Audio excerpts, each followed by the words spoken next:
Toriyama touched more lives than he could possibly even fathom. Imagine. Yeah. As a guy. I mean, it is millions and millions and millions of people. Maybe even a billion people. I honestly say a billion because we got countries that's like obsessed. Mexico, like the entirety of Mexico is in mourning right now. Yeah.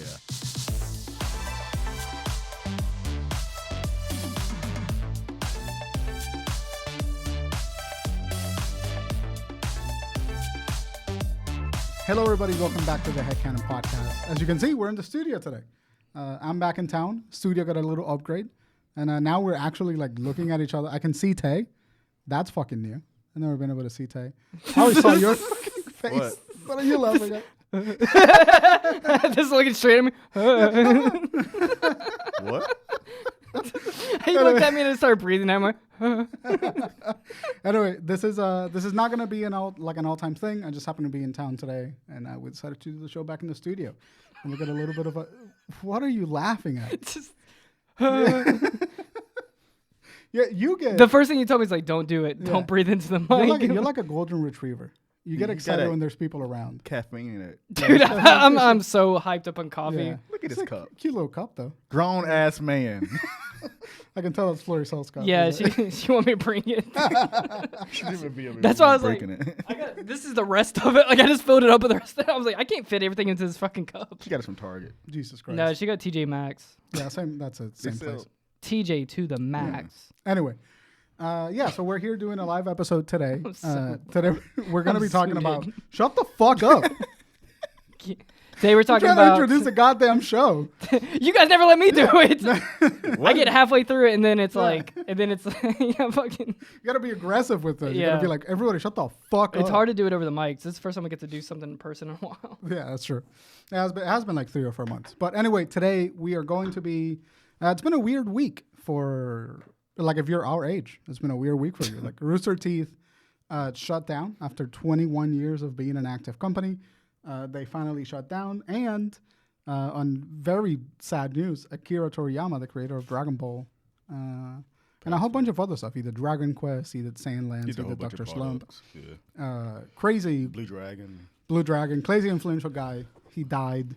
And just most of the episodes are going to be just kind of us celebrating like our favorite bits about Akira Toriyama's career. But before we get into any of that, how you guys doing today? I'm here. Yeah. I'm so wired. I'm so freaking wired. I didn't get to the gym today. I saw Kung Fu Panda today. Kung Fu Panda 4. Oh, how was Kung Fu Panda? You went and saw Kung Fu Panda over Dune 2. Dude, You fuck actually- Dune 2. Yes. What? Proudly. Fuck Dune 2. Dude, You're not a Dune fan. Be quiet. what the hell? Did you see Dune 2 already? I haven't. No, I want to go see it. Yeah. It's fine. It's fine. What do you me for? What'd I do? What's wrong with Dune? I Dune's saw- cool. I just hate Timothée Chalamet. I love the world. I love how weird everything is in Dune. I love how Dune is shot and visually Yeah. look, but What- it's a boring Just world. hey man, just say you don't like Arab people. That's all right. What? So you don't like They're seeing all people. white, aren't they? Yeah, Dune, I'm fine with it. Most of them are white, yeah.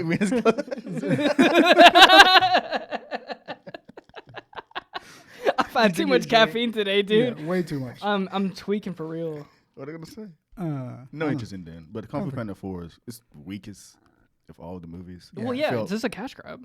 it felt like it. Yeah. Because I noticed the original. What the hell was the last one even come out?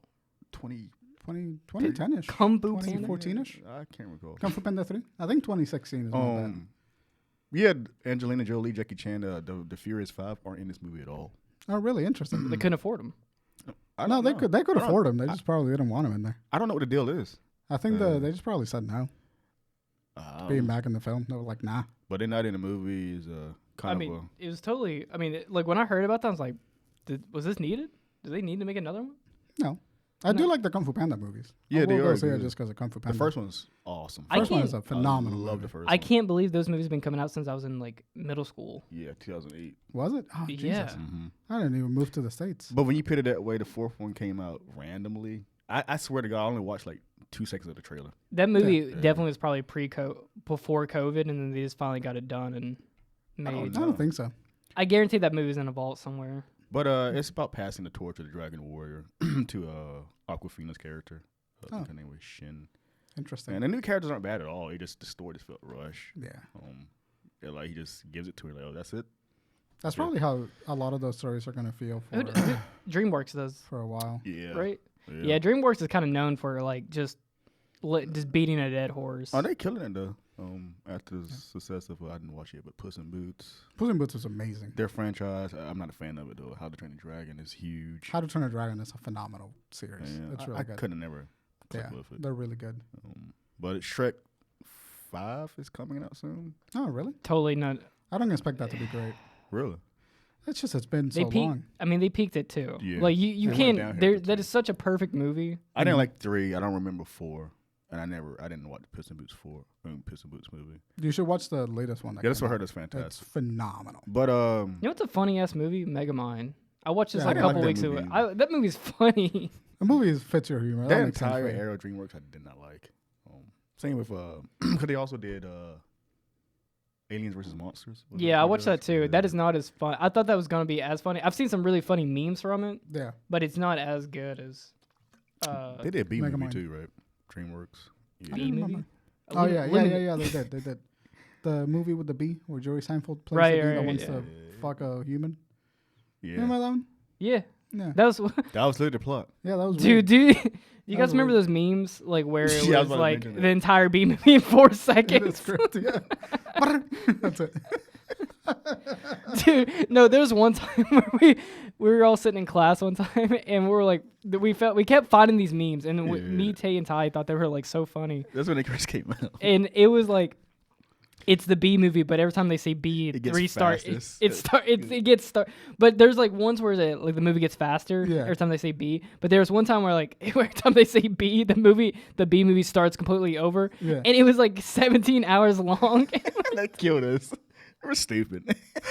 Just play that. on It was loop. like one of those things like Miss Ray was literally trying to teach, and I mean like in the back like just like couldn't breathe, head down. I'm surprised that lady did not fucking jump out the window in The that dumbest animation stuff you've classroom. seen.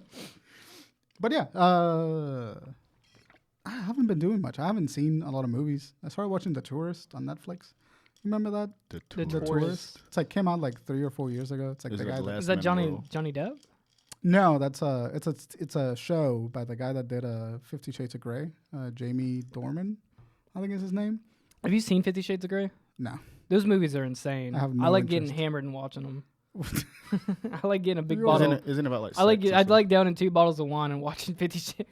Fucking white woman. Terrible. Yeah. They're They're awful movies. they're like bashfully terrible movies. Yeah, they are difficult to watch, difficult to experience. Everything about them sucks. But yeah, I've just been watching TV and playing Persona 3 and Final Fantasy 7 Rebirth. I'm still playing this game. How's Rebirth? It's good. I got some issues with the open world situation, but I can't tell if it's because like it's a weird open world or if I just need to be acclimated to open worlds after playing like so many I think non-open world experiences. It's I not think that it's- type of open world game. Yeah, they have. It's yeah. I know exactly what you mean because Yeah. it was kind of like. Yeah, that's the one with Johnny Depp in it. No, it's a TV show. It's a TV show. The one you're watching is a TV show. Yeah. Yeah, I remember this is like a trailer. Johnny For, Depp. this is like a very forgettable movie. Yeah.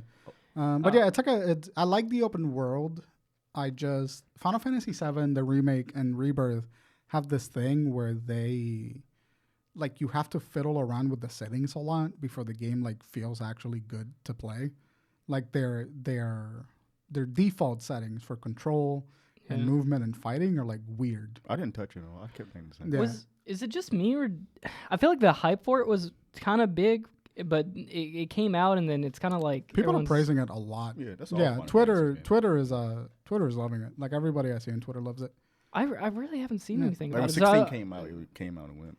Yeah, Oh, same thing yeah. happened with 16. Like Yeah. 16 felt like it came and went, but it's just because everybody was busy playing it. Yeah. God, I've been seeing a lot of Final Fantasy on my feed though. I can't believe like people don't like that game. What, 16? They think I'm convinced 16, that yeah. the people that don't like it are rage baiting on Twitter. No, Yeah. they're a I know that purist. they're out like there. there's something Yeah. about like optimization. People had problems with optimization for it. On what game? 16. No, the people Really? hate it because it wasn't traditional turn based. No, I get that, but there was something about it was 30 frames and it was optimational. Like there was some issue. Optimized. It was like I was crashing. optimizedly Optimized. bad or something, and I'm It was- like, it- I didn't have. And but game when ran people fine. when people bring that up, it's like I didn't have any issues like that, or like it's like I genuinely had a time of my life playing 16, and I can't wait for the DLC to come out. So. When you say that, they'd say you're licking the corporate boots. Yeah. Yeah, corporate It's so bootleg. funny because Final Fantasy is like such a big franchise. Like it's split into so many branches of genres that it's just like, yeah, if you don't like one Final Fantasy, you're probably gonna like another one in the fucking. But I want to series. play that one. I want to play this one. Yeah, it's like, well, fucking stop complaining. It's like the Tell Wah, series. wah. I can't Ignore relate. him. I cannot relate. Yeah, he's just trying to bring it up. Stop trying to make it a thing. It's not gonna be. Go a thing. play Tales of Rise. No. When did No. they come out? Jesus Dude, Christ. even like It's been a long even ass Colin series. Moriarty agrees with me. Yeah. I don't care. Yeah, I don't- Tales of Rise is a good game. I'm Y'all- not saying it's not. I just have no interest in playing this fucking. If you like Final Fantasy 16, you would like Tales of Rise. We're gonna transition to it, but Dragon Quest has been calling me for like a good year and a half. now. Dragon Quest. I've been getting into Dragon Quest. Yeah, well, that's a good topic. Let's Wait, I've been playing I've been playing a game. Oh yeah. I want What to have talk you about. played? Let me talk about Bomb Rush, Oh, Cyberpunk. yeah. Go ahead. Are very hard name to remember, but God, it's so good. What the fuck is his name? It's again? Bomb it's Rush, called Bomb Rush. Cyberpunk? Bomb Rush. Cyberpunk. I found it. Cyberpunk. I didn't know it was out. It is. It Came came out out like in 6 months ago. September. Yeah. It is. It is exactly Jet Set Radio future. Is it the developers of It's Jet Set? it's the old team from Sega. spiritual They successor. went and made their own studio called Team Reptile, Got you. and then they made that game, and it's a $40 game, and it Jesus Christ, it just oozes. I follow him on Twitter, but I haven't seen him since. It is. It is just like it's just pretty much a sequel Yeah. to Jet Set Radio, and it feels good. It feels exactly like Jet Set Radio. it's The praised. music is amazing. Just like the overall vibes of that game is just immaculate. It's such a chill game. You can just do crazy stuff. It's like the world is amazing. I love the characters. I love it so much. Is I it the can't. plot still like graffiti takeovers? Or is Yeah, it it's like gang wars. Gotcha. Kind of like it's like we're gonna take over the city. cool. Just Yeah, Rails. I've been meaning to play it. It looks pretty good. Isn't like music like very important to the franchise? But the first game was more like us versus the government. This is more like like it's us versus another gang. Like we have to take over other gangs, and then we have to take over this one guy. Got you. how long is it? Like 6 hours? It's not a long game, I don't think. But Probably it like Hi-Fi is Rush in terms of length. It feels like that type of game. 6 hours. yeah, it's like it's probably perfect length, to be honest. Like it is. Yeah, it's like you play it. It's got a bunch of replayability because it's got so much style. Play for the trophies. Well, you can just but when I say like it's a chill Yeah. game, like you can just hang out and just do combos, and then like Spider-Man. it's a platformer. Yeah. So you just explore the city, get into new places where you didn't think you could go, and just listen good music. I want more games like that. I want more games that look like Bum We- Rush and Spyro and like fucking. Yeah, Crash. it's I want more games that look like that. I would say it's like a. I want that. We need to get a renaissance of the platformer genre. I wouldn't say Crash is like a chill game, but No, just Spyro is. but I want like Spyro, the, yeah. I want like that platformer 10 collectathon hours. experience. 10 hours. Oh, that's my alley. That's my Dude, favorite please, hour. please, guys, if you just want overall vibes of a game and just want to just chef kiss, just like you want to see what cool looks like in a video game, just go play. Dude, there's just a function where you just dance, where Oh, you yeah. just want to just break dance and you just want to hang out and let Oh, your you- watch your guy dance. You can do that. Play Kaner, Bridge of Spirits. No, It's in that. I feel like a PS2 game in PS2 the game. modern day era, that's awesome. Yeah, I'll have to and check it's it like out. it's a $40. Kind of like a Double A game. female attack and power juju type. Yeah. Yeah. Yeah. I have been Basically, yeah. playing. I've been playing like RPGs pretty much nonstop. Like I'm making my way through Persona 3. It's like 100+ hour experience. See, I don't have that time. Like- I would love to play Persona 3, but I don't got it. On I have it on I've the been Steam that way Deck. for years. Yeah, I have it on the Steam Deck, and it's great because every time I'm pooping, I'm playing Persona. I see. That's the only I like Yeah. like a right where I'm laid bed, put in 10 minutes of it. Is it that like? Can you do it that with Yeah, that? on like the just Steam just put 10 minutes into it and I then put an hour every day. It's like into it. 1 It's fucking second awesome. with RPGs. It's a long time. Nothing like happens. I go Yeah. through. I play like an hour or two every night, and then I fall asleep. The Steam Deck. I plug it into my TV, and I play with a PS5 controller. It's fucking awesome. It's been a great gaming Did I put the experience. game- Bomb Rush is a good game where you could probably just play it for 10 minutes, just hang out, just like Yeah. explore for a bit, and then just put it down. It's been great. Gaming has been interesting. I've been playing Baldur's Gate, Persona 3, just fucking long ass games. Okay. Baldur's Gate, Persona 3, Final Fantasy Rebirth. Helldivers just got a got an They got update. the mix, yeah. Yeah, Yeah. they're not good against automatons. No, really? As tried soon as I get, I tried it today. If you go on there right now, everyone gets it free. Yeah. If you go to automatons, as soon as you get into it, 40 missiles come at you, you die immediately. You cannot play it on automatons.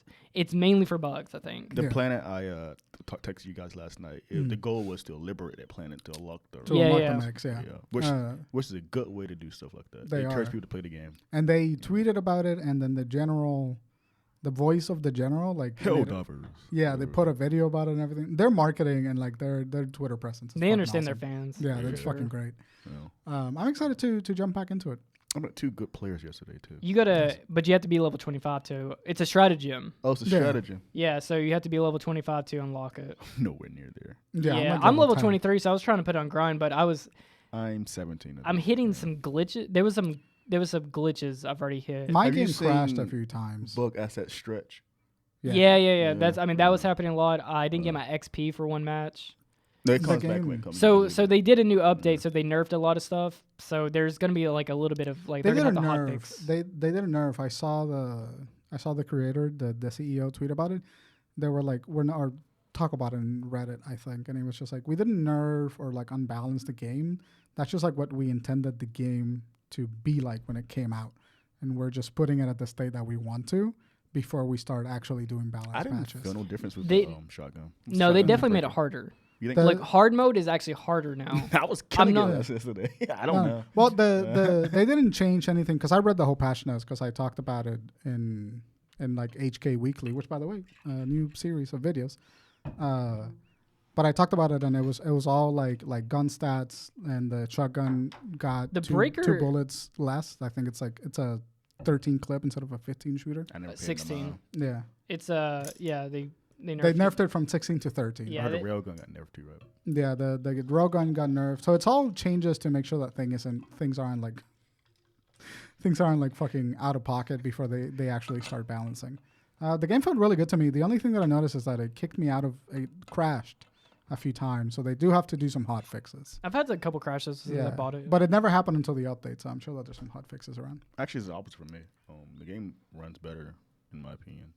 The worst thing I experienced, I'm not sure you guys experienced, is like Noah told me, like, I had, when the game first came out, I experienced like this bug where my frame rate dropped tremendously low. Oh, yeah, that hasn't happened to me. And I had to restart the game entirely, and I fucking hated it. Yeah. But no, it's that's gone happened. now, and it's long gone now. Cool. Yeah, man, games are good. Too bad the industry is collapsing and stuff. Did we talk about Rooster Teeth yet? No, I'm going to bring that up. So part of the main topic today that we're going to be talking about is that our childhood, people that were like really influential to our childhood, at least mine. There's been a weird week full of like a lot of really sad news. For example, Rooster Teeth, a company that's been with us for 21 years, kind of like the big.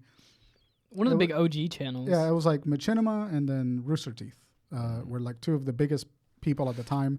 Rooster Teeth didn't even start on YouTube. Rooster Teeth started on their own website. Which I didn't know as of today. Well, that's how old they were. That's how for kids that don't know, Yeah. you used to have to make your own website to put out content like that. Yeah. In fact, Rooster Teeth is so early into the game that the first episodes of Red versus Blue were 240p. And you have to download them. Yeah. It was crazy. Well, they're putting them on CDs, right? That was like the initial thing. They were putting them on CDs and giving them out to people. Originally, when they in like at conventions and stuff like that. Yeah. But if you were a member on their site and you downloaded Red versus Blue, you would get like a 240p file. Yeah. And like What's that file format? FLV?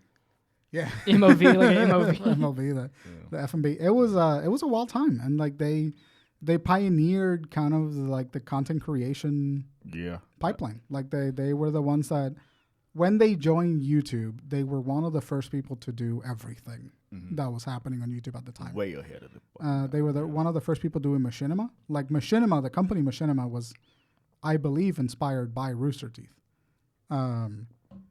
And they were just pioneers in every sense of the space. They were the first people that one of the first people that did Let's Plays. They were responsible for Achievement Hunter. They're responsible for the RT podcast, like huge content. Pin that. So Machinima was like a year before. Oh, really? Rooster Teeth, and it's owned by Warner Brothers. Rooster Teeth was born in 2003. 2001. 2001, and Machinima was 2000. Yep. crazy. What if it should have started off as though? You guys can go on. But Yeah. That's crazy. Because I felt well, like Machinima and Rooster Teeth was like the first companies to start doing that. Like people didn't realize that you could take the camera out in Halo and then actually like use it like as a film. yeah, because they were doing it on Forge. Rooster came in 2003. 2003. Yeah. So 2 years. No, there wasn't I don't think there was a Forge mode back in the day. Yeah. No, it was like a theater mode. What or assets something were like they that. using? Halo 1, Halo 2? It was Halo 2. They started on Halo 1. I think I honestly I think it was a glitch. No, it wasn't a glitch. They could do it pretty reliably. Yeah, it was like, it was a feature in the game that you could do it. They weren't even using that. They were just using like the camera from like another POV. You can use it. But they had to turn off the guns the and HUDs and everything. everything. Yeah. That was like a custom game. They would turn off all the settings for the HUDs. No, you gotta. I forget what it's called. It's like a debug mode. Yeah, something like that. Yeah. I remember because there's like a documentary about it, like when they about how they would film the first show and stuff. And it was I remember it was something weird that they had to do. It wasn't a glitch. They just had to do a custom game and take out all the HUD elements, turn your weapons invisible, like do a whole bunch of crazy setup. But yeah, they pioneered the fucking industry, man. They were probably one of the most influential YouTube channels out there. And then a couple of years ago, they had to deal with some layoffs, and their quality just wasn't kind of there, and they were slowly dying. And then they got bought out by a subsidiary of Warner Brothers, which was a subsidiary of AT&T. So they got bought out by a company that was owned by AT&T, and AT&T was owned by Warner Brothers. And recently, in just Warner Brothers cost cutting, they were like, Rooster Teeth isn't really profitable, and then they axed it. They shut it down, shut down operations. Nothing they could do about it. It's a huge bummer. 21 years of like phenomenal content creation, and like hugely talented people that came out of Rooster Teeth. In fact, Rooster Teeth was so big that if you meet a content creator that's active today, there's a 9 out of 10 times chance that he wanted to work at Rooster Teeth or has worked at Rooster Teeth. Yeah. It's just hugely sad news. So for everyone that's dealing with like the fact that they gotta find a job, I'm sorry. I hope you find one quickly. And Rooster Teeth was a big part of my childhood. Like I watched them a lot. You watched Rooster Teeth a good bit, right? For a while. I used to watch. I liked their podcast a lot. I didn't know that. Back in college, the RT podcast. But I used to watch their shorts a lot. We used to watch like early days back in Achievement Hunter. They're part of the reason why I started trying to do YouTube videos. It was I remember everybody wanted to like work at Rooster Teeth. Yeah. Back that used to be like such an old phrase. Like, I want to work at Rooster Teeth. Like, because they just made it. They were like one of the first companies to actually start making content just for like their internet. Yeah. And then they branched out into like mainstream media, and it was a lot. Well, they created one of my favorite channels when I was in college was Funhouse. Yeah. And before like Funhouse like lost all the members and everything, but like I used to watch Funhouse constantly. Those guys were really funny back in the day. Hugely talented people. I'm excited to see what other projects they got coming down the pipeline. I'm sure that those people can start anything they want now. But like it was like everybody like collab though, like because like any of those channels back in the day, like so Mega 64 is also like one of those channels that collabed with Rooster Teeth. Funhouse was like a subsidiary of them. There was like I remember there was a thing where they were in a partnership with like Kind of Funny, Screw Attack. Yeah, I think Kind of Funny merch came to Rooster Teeth's website or something. I forget what that was though, because I thought they were all merging, and I'm like, they can't be all merging. I think they were just like combining resources. It was some kind of partnership where you could buy like you could buy merch at the Rooster Teeth store, and then like when they would have like the RT convention, RTX, they would all go to those things. They all had like similar content. I guess like a partnership would be the best way to describe that. But they no longer exist. They ceased operations pretty much. I think yesterday they had a live stream where they wanted to answer like some fan questions and as best as they could, and it was like really emotional. Like seeing Jeff and Jack, who were pretty much like there from the very beginning. Yeah, I've seen. I've seen Jeff's face before. Jeff is a co-founder. Yeah, I've seen this guy before.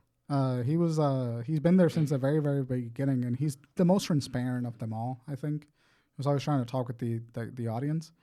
And it's been rough kind of watching how emotional they got over. Oh yeah, dude, they've had I've seen this guy before too. Yeah, Gus Sorello. like no disrespect to this company and their employees, but isn't this type of content creation kind of dying anyways? Like No, G4S kind of stuff. The thing that really killed them was that they, in my opinion, is that they expanded too far into too many types of media. They essentially became an animation studio, and then they became a game studio. Well, and- wait, they made a Yeah, they made a games- Ruby game. They Oh, made, okay. yeah, a Ruby game. And so, like, after they got owned by, and the reason why they were able to do that is because they got bought out by this big, massive conglomerate. But as soon as the conglomerate is like, you are not making us enough money. Well, that's just Warner Media in general. Like they'll kill projects. Like Well, that new guy's a pain in the ass from what I heard. What's that guy named Zach? I don't know. Word game. He I owns don't- Warner Brothers. You've seen him before. Probably. I don't know enough about at it. Rooster Teeth or at Warner Media. Warner Media. Is he the one who acts all the animation Yeah, projects that guy. on HBO? A lot of people are pissed off about Yeah, that. that guy. So yeah, it's a huge bummer. But really, they grew too big. They had to do some layoffs that weren't profitable enough for the company. And I think that's like the big danger. Like when you launch something like Kinda Funny or Funhouse or like try to do something like what we're doing, if you scale too quickly, too fast, Well, G4 too. I mean, before, like you run the risk of collapsing in on yourself because it becomes unsustainable for who the person is. And it's just like a business. Yeah, it's just having that big. I don't know. I guess it's just not financially. It's stable. It's because it's like you're trying to run an entire company based on just doing like media. Yeah. I think it works with like smaller groups, but when like what Tay was saying, it's just like I don't know. Yeah, That's like- why Kind of Funny has like what, maybe 12 people max. Yeah. Yeah. You don't need like Yeah. you don't need a staff of 60 or 50 to do Then, like, great internet content. G4 like 100 or something. G4 had it like a gross amount of people at a like, wrong time too. Yeah. because what made G4 was so big back in the day is like they were on TV doing video game content that was just impossible to find. Yeah. Like that was like they were doing something very hard to do back in the day, and then but now it's like everybody can do this from it's just so accessible that like this is kind of unneeded. Yeah, I think that the G4 thing is a little bit it's more complex than that, but I think that's a big portion of it. Like they just now exist in a market that's like full of people doing the same thing, and they didn't do anything particularly Different. innovative. Yeah, I mean that's the whole thing. It's like you got to stay really one foot outdated. ahead of the game. It's like if you're just, I mean they just and then it's just not sustainable. They should have started off small. Yeah, I mean that's the thing. That's ultimately what killed Rooster Teeth. I think is that they got really big. Definitely overreaching. And the expenses of doing that just you weren't making enough money. See, this is what I was telling Tay like the other day when we were texting. It was like Kind of Funny also has like that same thing where I'm like, when they bought that big studio, I was like a little bit. I was like, that seems like very expensive to do. Well, Just to be running all on Patreon. If you got a small staff and you have a big audience, like if you've got from 10 to 20 people and you've got a big audience that is like actively supporting you, you can get away with that kind of expense because it's, relatively, like all the cost is relatively upfront. Yeah. And then it's just like lower maintenance cost. It's still a huge expense, but it's the real big problem starts when you start expanding your workers because those are expensive. Like paying people is a lot. Yeah. And then when you start investing in projects that are like really big budgets, but they don't see the budget back. You know what I'm really surprised is like Mega 64 is still kicking around. When they Super Mega? Is They that were- not the same guys? Mega 64 and Super Mega? No, two different guys. Yeah, two different guys, I know Mega 64 is 64 is like Rocco and I never saw them, but they're like Oni places still kicking around, and they've stayed relatively small the entire time. well, Mega 64 is exactly like kind of like Rooster Teeth. They just been making internet content just like, but they've not expanded out. They've just been doing the exact same thing for like since pretty much Rooster Teeth back in the day. It's crazy. But it's interesting that they're still going, and then but like I said, like it's like they've not reached out. They've just stayed in kind of like their little niche area, and they're not big. They're not like massive, but they used to be massive back in the day. Yeah. Actually, if you see like a lot of these bigger content creators, like at like Rooster Teeth or Funhouse or anybody of those, you see them wearing their T-shirts. Yeah. A lot. Yeah, I mean, they were. I remember Mega 64 being one of like the big guys in the space. They're an OG for sure. But So- that's the interesting thing is that like if you stay in the lane of what you know how to do, yeah. and you know how to like get that income, you can survive really, really, really long. It usually comes with the expenditure of like really big projects and stuff that are like a big risks. I think they're like one of the best, probably the best examples of it because they're like they're just so their longevity of what they've been doing. Like you would think like these guys have just been doing the same thing for years and years and years, and they keep a certain amount of staff, but they've never overreached in their areas, and they kind of just keep it going. They've never had like massive layoffs or anything like that. I don't think. Yeah, that's the key. Is just keep it small, keep it with a good team, and like I don't know, things will happen, especially for that kind of content creation. But yeah, it's a huge hit for a lot of people. A lot of people lost their jobs, and a lot of people's childhood suddenly seems a little bit more fragile. Well, I think a lot of people for Rooster Teeth anyway, like a lot of people had stopped watching for years. Yeah, for sure. But it's weird seeing like the thing that was such a big part of your identity, like just not exist. I was about to say like I don't know, can't remember who I was talking to, but who we had Rooster Teeth, we had Markiplier, PewDiePie, Jacksepticeye. Who's the new face? Is it the streaming kids? No, it's not definitely the streaming kids. It's the Mr. Beast. Mr. Beast. The Mr. Beast for YouTube specifically. Yeah. So there's two avenues. Like live streaming has kind of been its own thing, but the people that use primarily YouTube is going to be Mr. Beast. It's like the kind of the annoying people that we find really exhausting to look at their videos for very long. Try Guys. The Try Guy. Yeah, it's all IRL content Or for the most part. Good Mythical Morning, I think is Good also Mythical Morning is one of the OGs. They've been around for ages. Have they been around? Yeah, they've been around for ages. Oh. Their original channel was Red and Link, and then they did the podcast called Ear Biscuits, and then they did Good Mythical Morning. But yeah, like it's Mr. Beast. It's people that Mr. Beast. What are people like consuming? Is it gaming content anymore? It depends. It depends on. I think it's just like challenge content. It's like the big. Yeah, it's like the I fucking drank apple juice for 100 days in a row type content. That's like the big mainstream thing. Yeah. But gaming content, like it's all niche based now. Like it's all niche. Like if you like gaming, you're gonna go seek out gaming content. But the big, broad audience is people like Mr. Beast.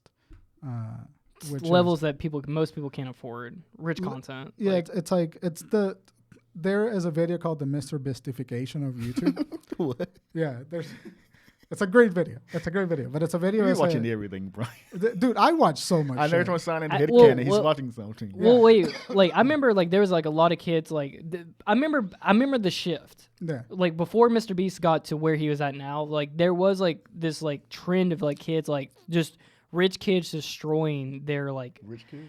Yeah, it was like I filled my pool up full of Jello. Yeah, it like, was the Charlie Charo content. And it was like a lot of content like people are like, I smashed the brand new iPhone. Yeah, and it was people were getting these monumental like views because of it. Yeah, because you would spend $2,000 on the iPhone and then you'll make $15,000 on the video. Yeah, and people are like, whoa, I can't believe you just smashed the new like, or like I gave away a car to my. That was a like big content, and it was those vloggers. Right. Yeah. So those people are derivatives of Mr. Beast. That was like Mr. Beast kind of started that trend. Yeah. Those people became the derivative of Mr. Beast. And then, well, I think this was like before. This is way before.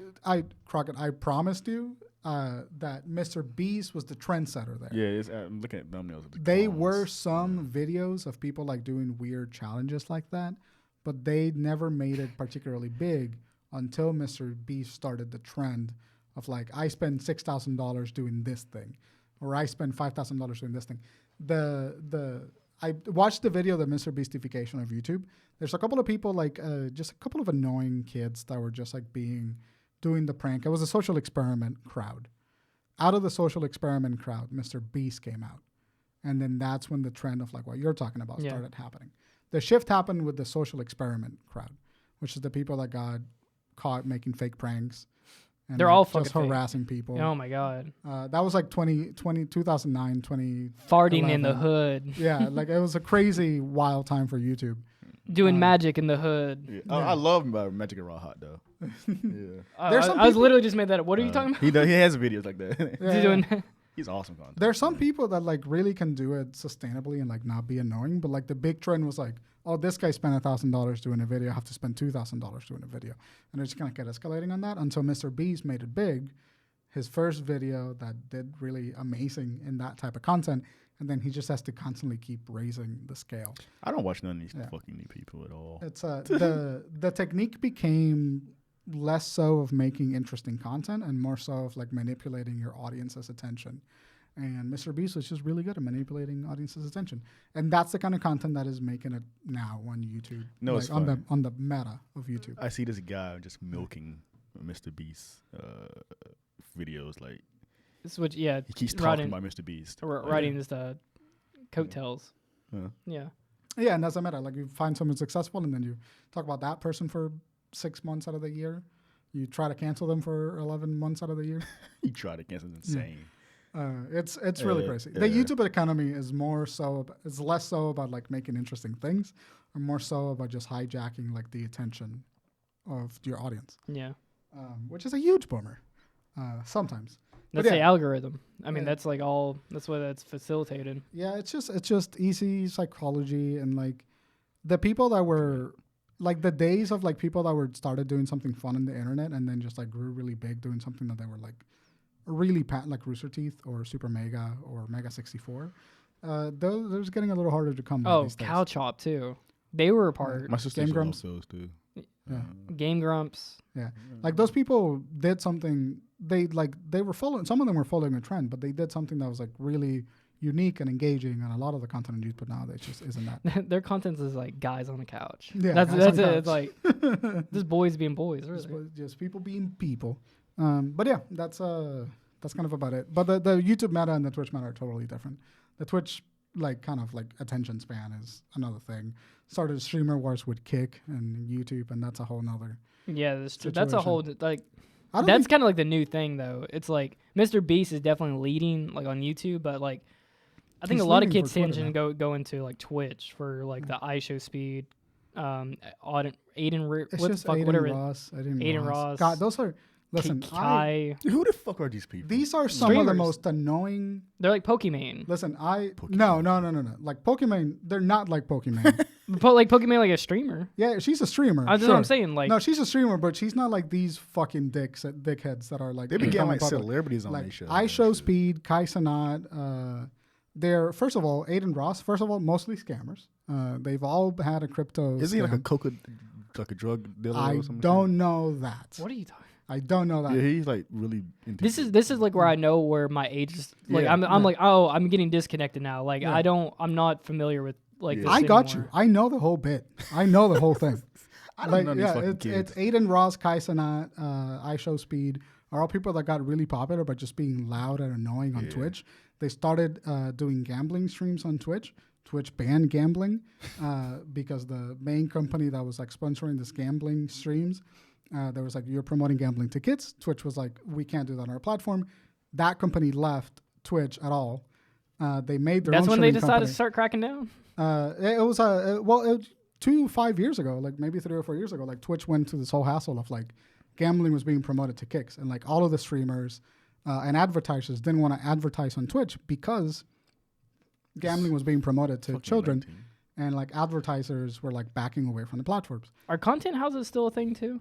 What is that? What is that? Content houses, What do you mean? Be like Like Teen Jake, Time? like what? Yeah, like Jake Paul No. started. No, not really. Because there was like the streamer house where it's like what's it? Emir and Yeah, and Jake from College Humor. College Yeah, Humor. yeah. That was also another like one of those things that died. So no, the whole thing is completely it's a fucked up game. It's all just about like hot tubs meta, and like Aiden Ross is such a misogynistic scamming piece of shit. Yeah, he's like this. A lot of Guys- these people it comes out there's like shitty people. Like They're I awful get people. there's podcasts which is usually informative, Yeah. and there's these people just talking. Like what's the Well, entertainment? even the podcast content like ate shit because of like podcasts like No Jumper What's the entertainment? or watching the Speed about? whatever podcast where it just has dumbass people on it. Like Fresh and Fit, fuck those guys. Who? Fresh and Fit podcast. They were black manosphere content creators. I don't know what you're talking about. They just I listen. What'd you say? If you go Fresh and Fit, I've heard of that name. Go through my entire HeadKanon history, Okay. and you will find I have absorbed so much information about this. Oh, I thought that was at the. They're like the Andrew Tates. They're like Okay, the okay, Andrew yeah, yeah. Tates. This is where they just have dumbass people on, right? Yeah. No, wait. It is. I have dumbass people. The dumbass people are the host. No, they don't upload in a while. So yeah, they got literally bullied out of every platform. Like they got bullied out. People realized like these people are fucking cunts. Like get them out of here. And YouTube was just like, you can't advertise with us anymore. Like we're not monetizing you. And then they left YouTube because all they care about is the money of it. Like this is the sad thing about content creation and like why people like Rooster Teeth dying out is kind of like really sad to me. Because like people are not trying to make anything cool. No one's anymore. genuine anymore. It's all a grift now. Like people just want to make money out of you and then piss off. And like as soon as it's like they don't have anything interesting to say. Well, that's Twitter in a nutshell now, where it's like the bait tweets that you see, where it's like, oh, you wouldn't let you wouldn't do this, or like, or what do you guys think about this rate? Like, like, and then it's would and you then let people, would you let your girlfriend wear this outside? It's just like, go fuck yourself. Yeah, it's What are we fucking doing? insane. Like Rage it's just baiting. bait, or it's like it's bait content. Yeah, Like, because like- the grift is hijack people's attention. Yeah. That's the grift. And so Or I like people's catching on now because it's all these like it's the same accounts just doing the same thing. It's like don't search this in the Yeah. gifts. Oh my God, you know what's funny? yeah. Sneeko. You remember Sneeko, another one of the streaming. This is another person I have heard Yeah. of, but I have no idea what the fuck. Just they do. another I don't know what they do either. misogynistic, racist piece of shite. We need to get someone. We need to get someone young on. Crockett, I know all the information. I am telling you the information. I have watched so many videos about all But this what shit. are kids watching in high school now? These These guys. motherfuckers. Like that's why like schools are like fucking trying to ban Andrew Tate everywhere.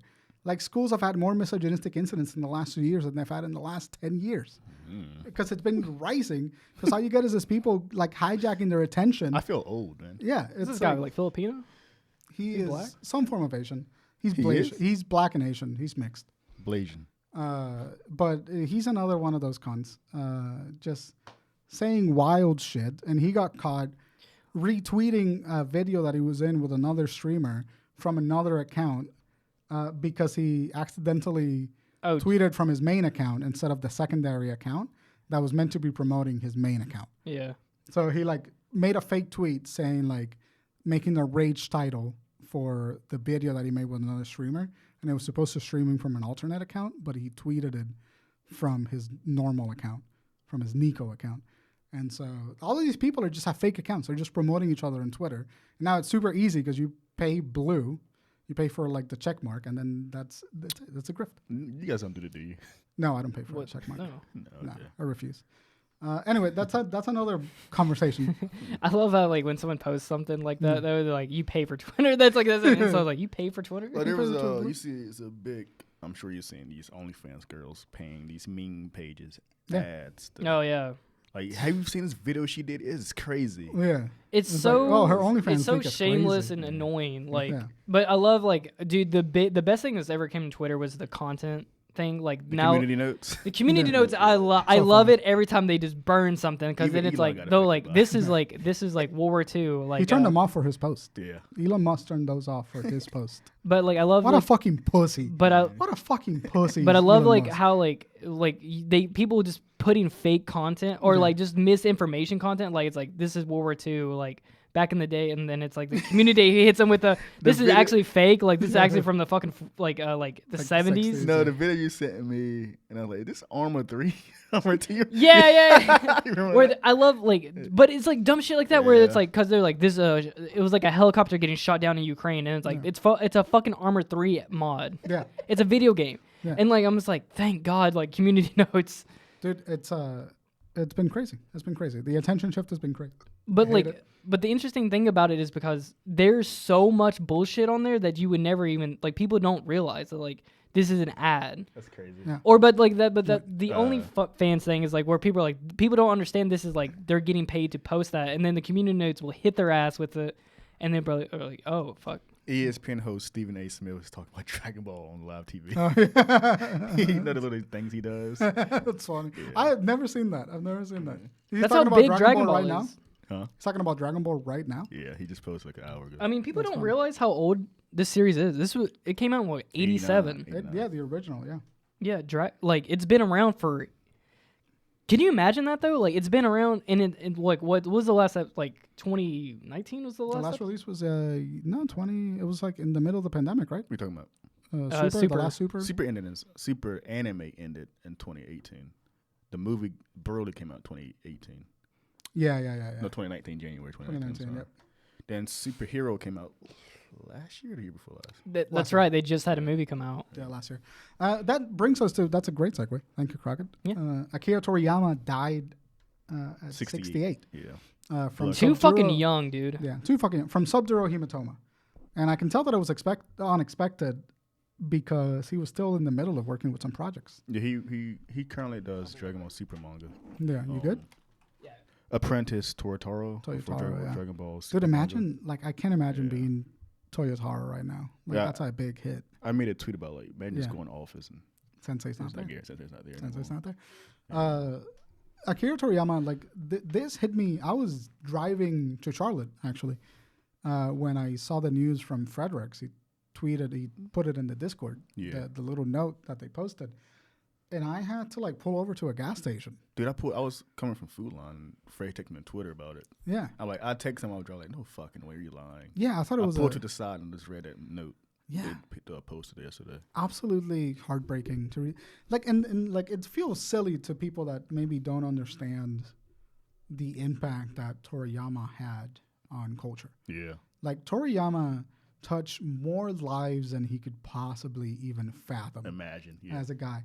I mean, it is millions and millions and millions of people, maybe even a billion people. I was honestly saying Yeah. a billion because we got countries that's like obsessed. Mexico, like the entirety of Mexico is in mourning right now. Yeah.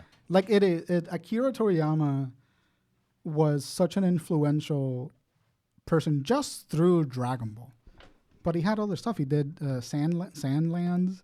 He did Dragon Quest. He did Chrono Trigger. Dune. The art for fuck off. No, the he art for Chrono Trigger. I think Dr. Slump put him on a map though. Dr. Slump was the first thing that like really. What was the girl that he did? Dr. Slump. Yeah. That okay, that's what it. Yeah. Dr. Slump was like the first thing that like really took off for him. And it actually exists in Dragon Ball world. Yeah. That anime. Yeah. Yeah, they hang out. Yeah. It's it is crazy to hear, and I pulled over to the gas station to just kind of like read the news, and I couldn't help but like I opened Twitter, and I couldn't help but just notice the amazing outpour of like people celebrating Toriyama, and it was every content creator that I follow and like have watched for the last like 2 years said the exact same thing. My career wouldn't be here without Toriyama. My feed was it still is just pure Yeah. Dragon Ball. I haven't seen that much Dragon Ball since Super ended. Yeah. What were you gonna say, Crockett? I was like, yeah, the same thing. It's like it's just nothing. It was like every content creator I follow is like everyone has something to do with Dragon Ball. Yeah. Something like Danny Fernandez, who's like been in a couple of Star Wars projects, like huge. She's like an actress that does a lot of gaming content. I know her. Purple hair, pink hair, whatever. I don't know. She's Hispanic. Doto Doja, who started his channel because of Fighters coming out. Now it's a huge, like, massive content creator. Pretty much like Robert Ross, pretty much every animator, every fighting game community channel. Every like nerd. so many, essentially. so many Every nerd. artists. Every Yeah, nerd. that's really it. It's like every person that at some point sat down in front of their TV and consumed Toonami or Japanese media or read a manga panel was in some way affected and inspired by Akira Toriyama. And like his work is endlessly present Timeless. in culture. Yeah. No matter where you look, you will find something that was inspired by Toriyama Mm-hmm. in culture, whether it's an action movie, whether it's a superhero movie, whether it's like a cartoon, it is there. Because he touched and inspired pretty much the life of every single artist that is our age or older than us. Dragon Ball became like a phenomenon. Like it was like a massive. I mean, it touched everybody. When people think of anime, they think of Dragon Ball. Yeah, That's Dragon the Ball first Z. thing they think of. I would say like Dragon Ball Z is probably like the biggest anime thing ever. Dragon Ball Z is absolutely. I mean, it's got 260. I forget the number. I think it's in total it's like 200 sales. Yeah, okay, it's like one of the most. It's like one of the highest. It's like rated. top 10 or something. Yeah, it's like one of the highest manga sellers out there. It was just, but I opened Twitter and I couldn't help but like tear up because one, it was really sudden, and then two, it reminded me of when we lost Takahashi. Yeah, that's literally where my mind went. I was like, I haven't been this sad since we lost the creator. Yeah, Yukio. It reminded me of Kobe and Stan Lee's passing. Yeah, Oh, yeah. Stan Lee was also like another death that is like comparable to Toriyama, which is like the amount of impact that these people had is unmeasurable. Yeah. To a crazy degree. And I was, and it was fun jumping into Twitter and seeing people being like, this is the person, like the voice actress for Goku, Oda, the guy that did Naruto, all of these mangaka that started because of Toriyama. Yeah, this is their childhood icon. Yeah. This was the people that they learned from, the people that they studied from. Oda did posted a little thing saying that he remembers the first time that Toriyama called him a friend. Mm-hmm. And it was just like, these people lost like their hero. Yeah. Like we lost someone that made really great art and inspired us, but like the entire mangaka community lost their grandfather. They lost their hero. Yeah. And I don't think there's a person that's as influential as that in history besides like maybe Stan Lee. Yeah, in terms of like the creation, like Stan Lee, George Lucas, there's a few out there. Yeah. But like, yeah, Dragon Ball hits in a territory where even anime people who's not into anime know the fuck who Dragon Ball is. They know what a Kamehameha is. They know what Super Saiyan is. Yeah. We go anywhere now. Even I would say prior to anime craze happened, Dragon Ball was there somewhere. Yeah. Like a shirt, a toy. You've seen it. You've seen it. You've seen it. And like the impact this series has is insane. Like everyone, I was a prime victim of just drawing Goku, copying Toriyama. I love Toriyama Star. He's like one of my favorite artists up there with the Yu-Gi-Oh artists. Mm-hmm. I love Toriyama. You know, he's a great artist. We just see the simplistic side of him, the characters. But look at his vehicle designs. Dude, his vehicle designs go hard. Yes. Go hard. Yes. His architectural vision for any world that he's in, like you can spot Toriyama's art style anywhere. He has a unique art style, but I love his simplistic. All I love about Toriyama is like he works around his simplistic, quote unquote, lazy nature and stuff. Like someone made a funny post, and I know the characters' names, but it never really hit me. Yeah. But like Freezer, right? Yeah. He's a freezer. Yeah. But inside the freezer are objects, different food and stuff. Yeah. The villains are like juice, butter, vegetables. Like, that's fucking genius, and it works. Yeah. For the last 30 years, everyone noticed iconic characters out of the simplistic choice for him. Because it's fun. He enjoys it. Yeah. It's like, listen, we're here to have a good time. I don't need to. It doesn't need to be dark. And like, it comes from Dragon Ball being a comedy anime first. Yeah. Like. He started naming because it started with Gohan, and like Grandpa Gohan. It just means rice. He's like, it's just like fuck it, whatever. That's the name, and it's great. Dude, the original anime is so fucking good. Yeah, I've read the manga. The manga is really, really good. I'm actually rewatching the original anime, and it's like as I'm watching, it's like fucking prior to this news, it's like. God, this shit is timeless. I'm laughing. Like Master Roshi is hilarious in the original Dragon Ball. Then like Goku, like how he always fucking pull his pants down. Yeah, he's always naked, like showing his little dick. Yeah, and then like I'm surprised they were showing that. We were able to show that like back in the early 2000s. Like because Japan has always been pretty lax about that. But this is on airing on US. Yeah. Oh yeah. But you can tell like the original Dragon Ball.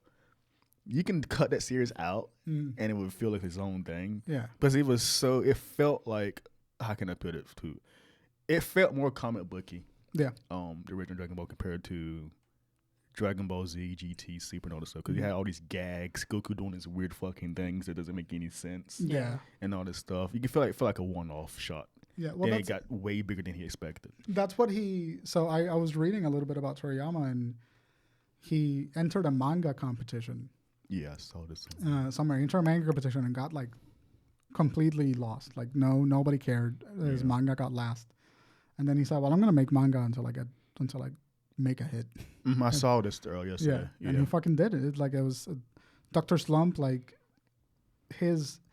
just the way that his work just managed to capture like a specific type of like simple comedy and writing, and then like turning that into an action franchise is fucking insane. And that's my favorite thing about it. It's like Dragon Ball is a really funny anime, but then you go into Dragon Ball Z, and then like you can sense this weird greatest action anime of all time. I don't give a fuck what no one says. Yeah, absolutely. Greatest action anime of all time. You see everything is flashy nowadays. It's all Dragon Ball Cody, yeah. Dragon Ball started that shit. Yeah. Not because of the first, it just does it really fucking well. Yeah. But like the fights were great because they were drawn well. Oh, God. They were like, it's not like a lot of, now you see a lot of particle effects and a lot of like impact flashes, and that shit looks nice. Yeah, it does look nice. Well, I mean, like the Toriyama was like created the manga and everything, but I think it was like the studio behind them to put in that much detail and to create it. But I mean, like back in the day, that was like he defined the shonen genre. Toriyama defined. That's true. Let's give credit to the animation studios that did this. Not all of them was Toriyama, but Toriyama led the style of a lot of these projects. Because I think the weird thing. So the weird thing about this is like Toriyama like created Dragon Ball, and he created Dragon Ball Z and everything, but like it never felt like he really wanted the show to be like this intense action thing. I think the U.S. audience really is the one who wanted that. Like that's I disagree. I mean, that's the whole point of like why we got GT, and he had nothing to do with GT. He wanted to end the show with the Frieza saga. Yeah. Then after that, it was so popular again. The Cell saga was supposed to be the end. Yeah. That's it. Well, it was supposed to be Gohan from there on. Yeah, and it kept increasing. Mm-hmm. Then you see that the writing kind of affect Gohan's character, became Mystic Gohan. Yeah. But people like, we love Goku too much. Yeah, we love him too much. And that's why we see what we see in anime. But I don't think it's a US audience thing. I think that like the reason why the show kept going into this action direction was because Japanese audiences were really fucking everyone loves it with the thing. Yeah. Like this was Japanese popularity polls that were influencing how Dragon Ball was made. It wasn't just the American audience. The American audience, I'm sure, had some impact, but it was negligible. Actually, that's funny that you bring up like Yu-Gi-Oh! Actually had got started that completely because Yu-Gi-Oh! Was this a little Duel Monsters was a small little game in the original inside of it, and then they had so many people writing in about like, this hey, can gas. you what is game? can you tell us more about the Duel Monsters thing? And then they ended up rewriting the manga to be like, all about Duel Monsters. Yeah. These are it's just Dragon Ball Z has such a special place in my heart because of like how optimistic it all felt. Mm-hmm. Like the world is about to explode and there's a giant big slimy white thing throwing death bombs at it, but doesn't make any sense. Doesn't make any sense. It's silly. There's a guy that turns into a monkey. He's an alien. But something about just like the way that it continuously kept being written to show that like good things do happen if you care enough. Mm-hmm. And like I always liked that about Dragon Ball. Yeah. It was that feeling of like get better every single time. Get stronger. Like I said this on the text, but like I was an autistic kid. And like I had no real social skill set. And like the reason why I got kind of good at talking to people was because like, oh, if Goku can fight anybody just by asking to fight, I can make friends by talking to them. And like a lot of the connector between my friends was Dragon Ball Z. And like it was a lot of like, oh shit, you like Dragon Ball? Do you play Yeah. You want to fucking come over and like play Tenkaichi? And like it was just such a unique little thing. Dragon Ball was like a pinnacle of my childhood. Like I used to go outside and just fight. Yeah. Like play fighting. And whatever you saw the Tenkaichi games with anime, that's what me and my cousins was doing outside our friends. We were just spirit bombs out the wire. Nothing's happening. You just use your imagination is that world. You actually see it. You see the explosion happen. Toei is the animation studio. Yeah, for Dragon Ball. Yeah. And like it's the amount of talent that has touched the Dragon Ball franchise, like from Toei, like the key animator, I forget all their names. The one who does that badass fucking art, Takazushi.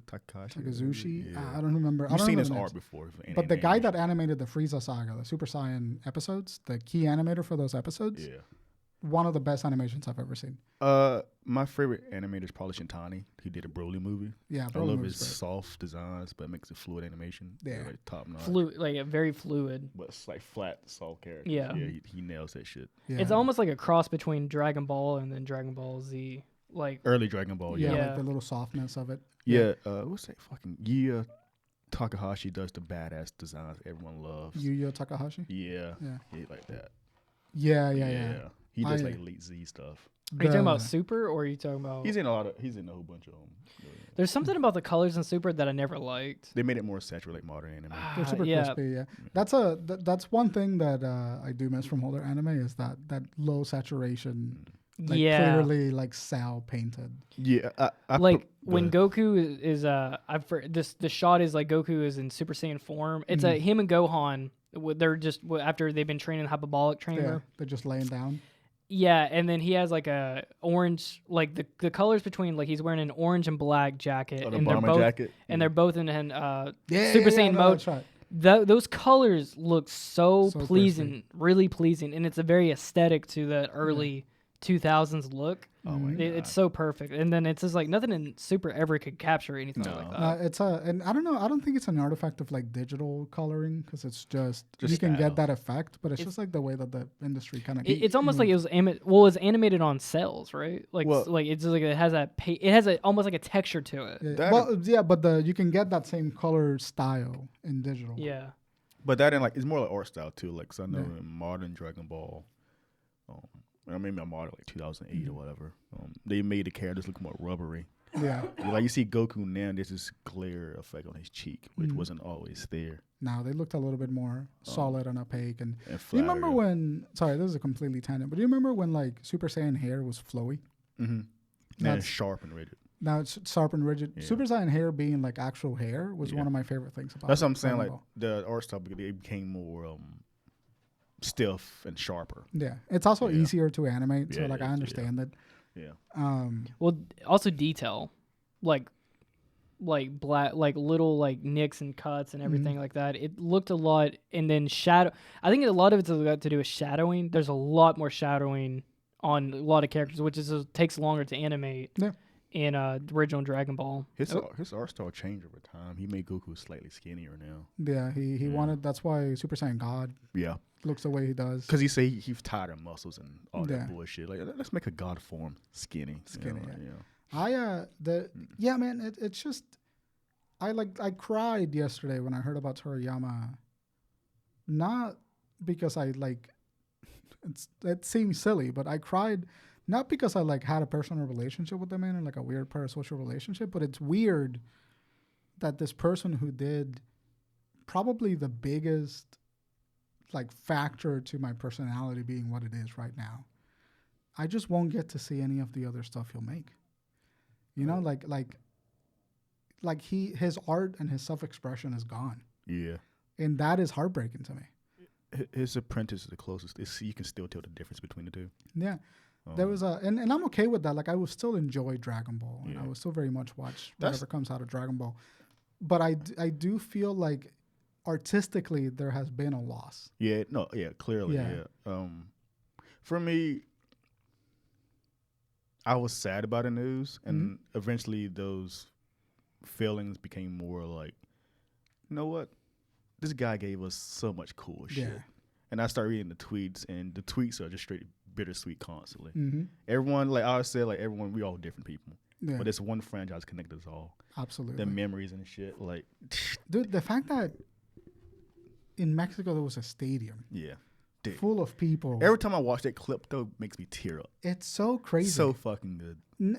If more than 5 people at a time knew each other in that group. Yeah. And they all walked out of there fucking high-fiving each other. I know that they were fucking jumping and screaming and hollering. Yeah. And that's incredible. I saw a tweet, and it kind of came off as a slight joke, but it's not really, because it was someone asked, I wonder if Toriyama knew what Dragon Ball meant to the Black and Mexican community. Yeah. And I'm like, that's actually true, because I'm like, dude, that had huge I'm kind of curious, did he know the impact it had here in the States? So when you watch Super Broly movie, remember Goku turns Super Saiyan, and the announcer says Goku, and he says Broly. He got that influence from the Mexican stadium. Yeah, Mexican stadium. Yeah, he got that's awesome. That hype moment from the movie. From that moment. That's awesome. Super. It gives me such a those are the moments in culture that we really do feel unified. Yeah. And you just had to be there moment. You just had to be there, and watching everybody on Twitter just take a second just step away from whatever it is That's that they what were it felt doing, like. Yeah, that's a and good just way to being put it. like, man, that is a huge sadness. Yeah. Like, I am heartbroken about that, and just Yeah. celebrating him, and just being like, this dude made me part of what I am today. Without him, my career wouldn't exist. I wouldn't be interested in this. Like, he made me who I am. And just seeing hundreds and hundreds and hundreds of posts about that. For once, no one's angry. No one's angry. Just pure Everybody's just like, it felt akin to when the Berserk creator died. You know, where people were just like, that is a guy that deserves all the respect that he got. And like, it was just nice for like the first time in a while. Just kind of seeing people just be like, be in a community, be in an online community for like what felt like the first time in years. I mean, we lost one of the greatest. Yeah. And it's funny. It's one of, I don't know how to word this correctly, but it's like one of the things you didn't think would happen. Yeah. You think he's invincible or he'll be here forever. Yeah. Well, I mean, 68. I mean, that's not. I mean, it's not young, but It's also not young, old. but You it's never actually- sat it's down like- and thought Toriyama's going to die. Toriyama, yeah.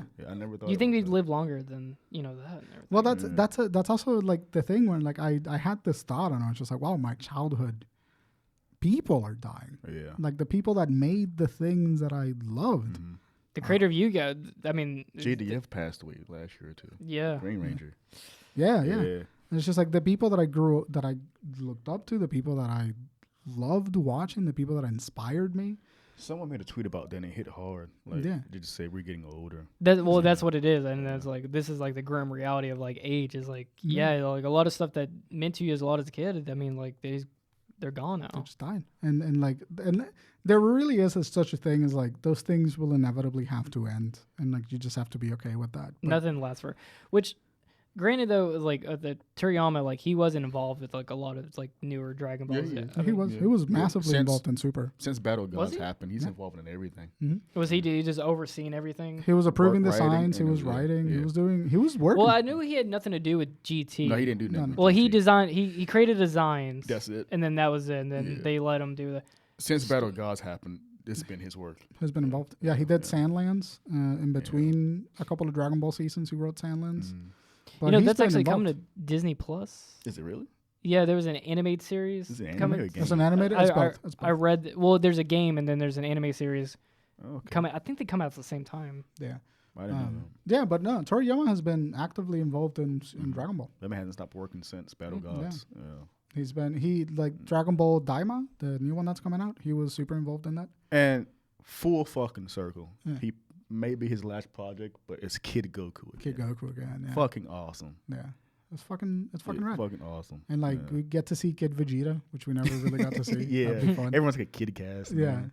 But it's kid. That's his bread and butter right Mhm. there. Just fucking Kid Goku. And then like we may be able to see more Gohan stuff too. Like Gohan's probably gonna have his own story. I think there's a slight divide with Dragon Ball though, because a lot of people think Dragon Ball is, Flash like going Super Saiyan and like blowing up holes and stuff. Which I mean that's Dragon Ball Z for sure, but it's like that's not the essence of Dragon Ball. Like Dragon Ball is like lighthearted, It's funny. it's a comedy. Yeah, That's it's, why- But a lot of people don't realize, and they're like, because like with Derma coming out, like people are like, no one What wants is this. Like, no, that's no, Dragon we Ball. won this. That's That's exactly what Dragon Ball is. That's why I gotta know when people and their flaws, Mhm. GT and Super. Well, that's all. It's also people just That's Dragon Ball at its core. yeah. The comedic adventure essence of the show. Mhm. You look at GT, it's literally Dragon Ball Z, original Dragon Ball combined together. Yeah. Not it's the same perfect. tone. But that Toriyama style is there. Yeah.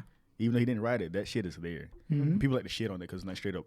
When people see Dragon Ball, they just think of fighting and all that bullshit, which is cool. I Yeah. loved it. They to think of death. Vegeta blowing up the stadium, Yeah. But No, it's not the core. Majin Vegeta, like a lot of stuff like that. that's not his thing. The core, in my like the greatest thing about Dragon Ball to me is that the core of it has always been be kind to people, but defend the things that matter to you.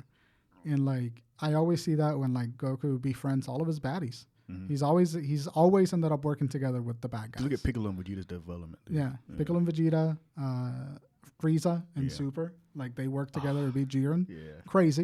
Crazy fucking thing. People our age would be like jaw struck when Yeah. we saw that back in the day. Like, Crazy.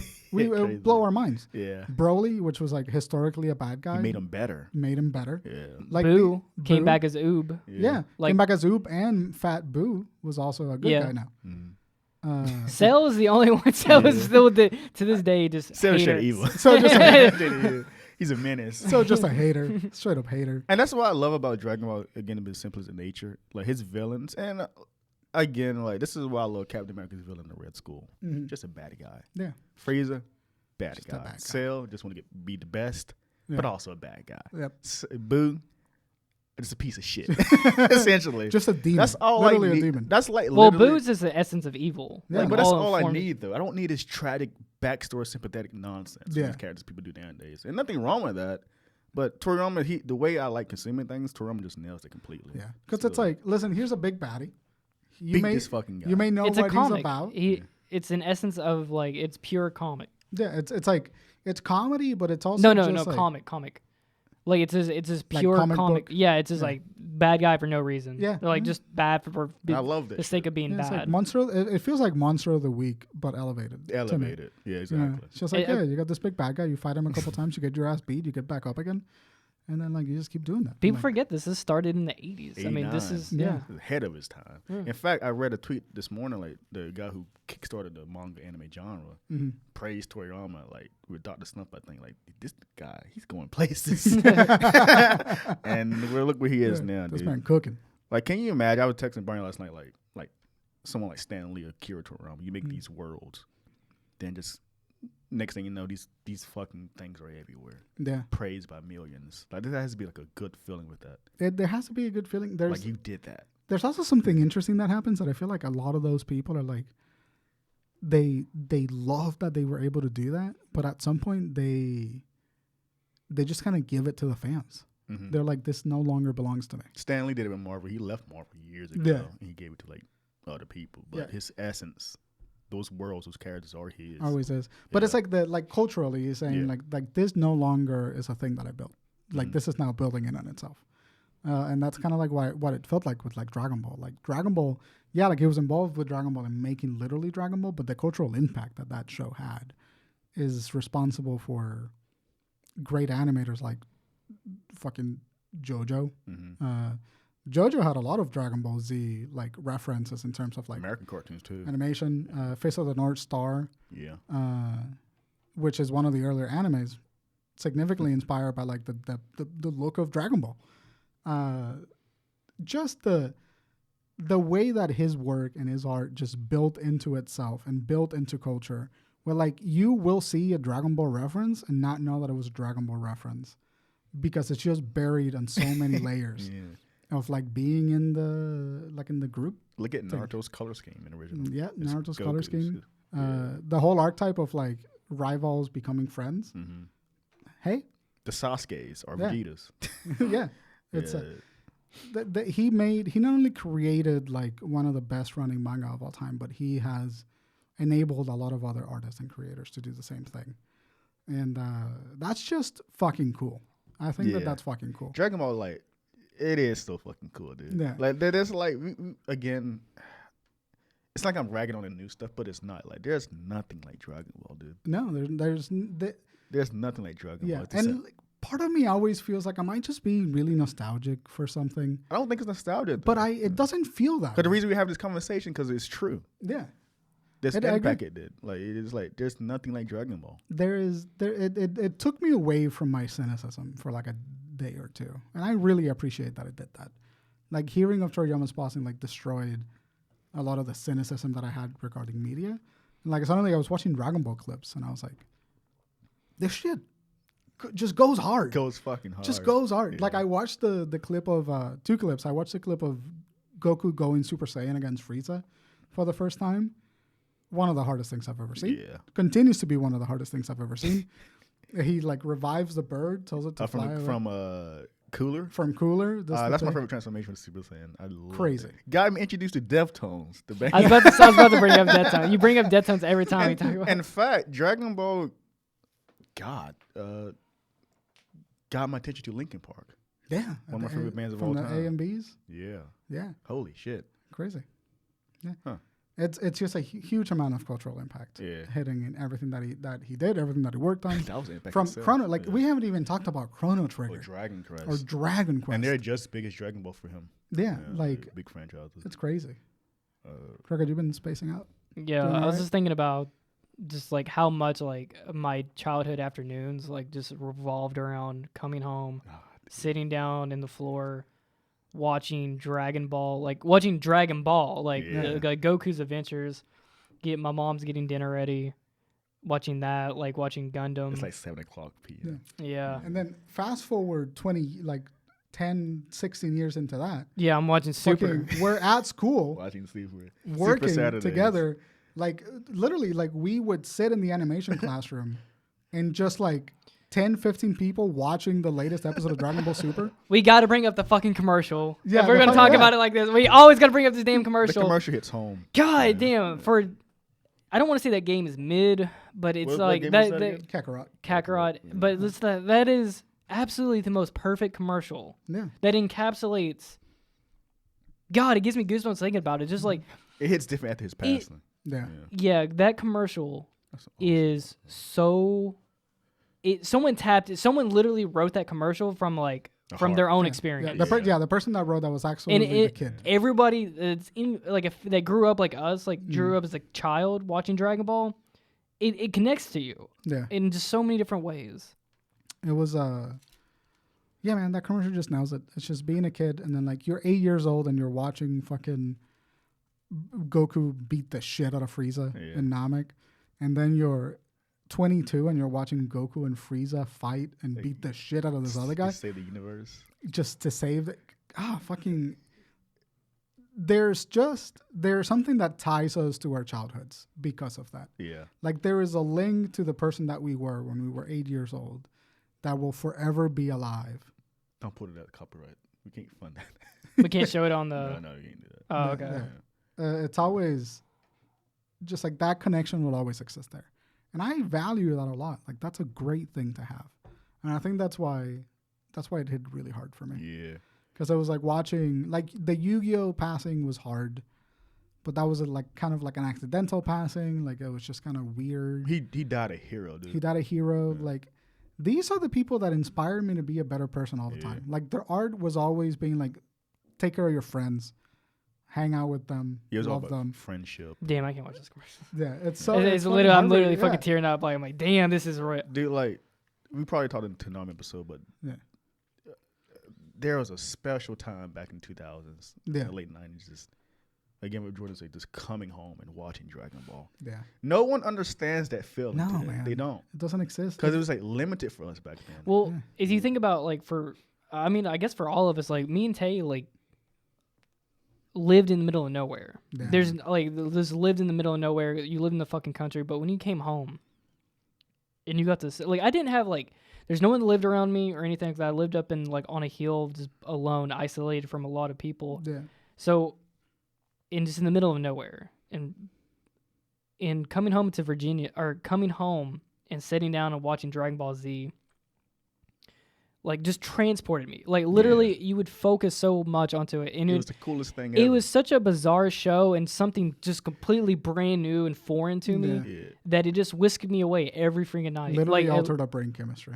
yeah, it changed. It started shaping you into the person you are today, and then but just for like 30 minutes or like 25 minutes, I was somewhere else. In that world. I was somewhere far, far away and just enjoying it. Like it was this pure joy. And I don't understand, as someone who's black, I don't get why it's so attractive to us.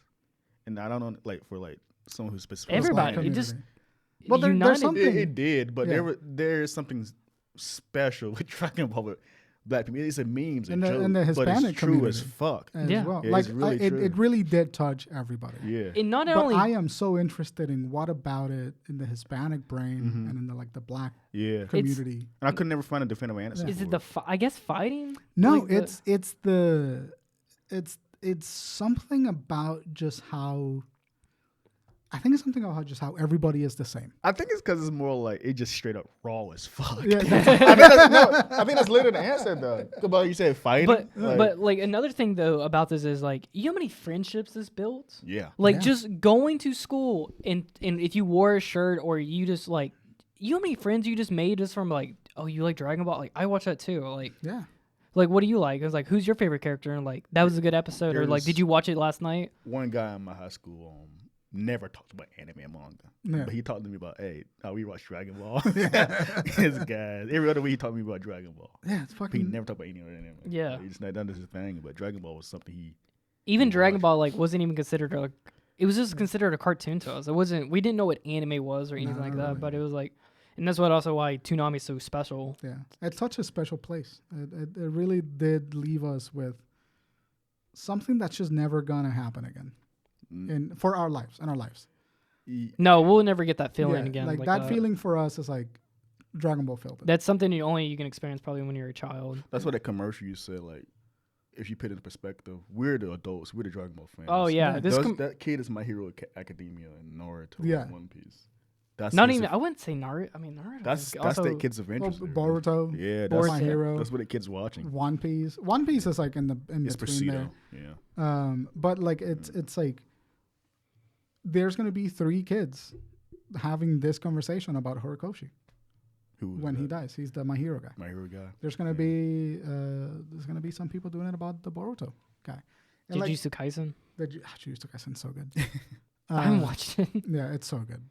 But yeah, there is something really, really unique Yeah. about Toriyama. There's something that is raw as fuck about Yeah. it. There's something that is It's so just like fucking cool. optimistic and cool, and like I've seldom like I'm 28 years old, Yeah. and when I see Goku just stank a hit, I go fuck yeah, I mean, it's how excited we got from Tengachi 4 announcement. yeah, dude. We about to play the Fucking- exact same story for the 1,000th time. That's one thing. It's like people are getting mad about like, oh man, that was 50 Gokus and 50 Vegetas. Like, yeah, that's the fucking point. At that it's point, like we're still hyped like it came out. It just right got as announced shit. yesterday or something. Yeah. it's almost timeless. Yeah, it's Yeah. timeless.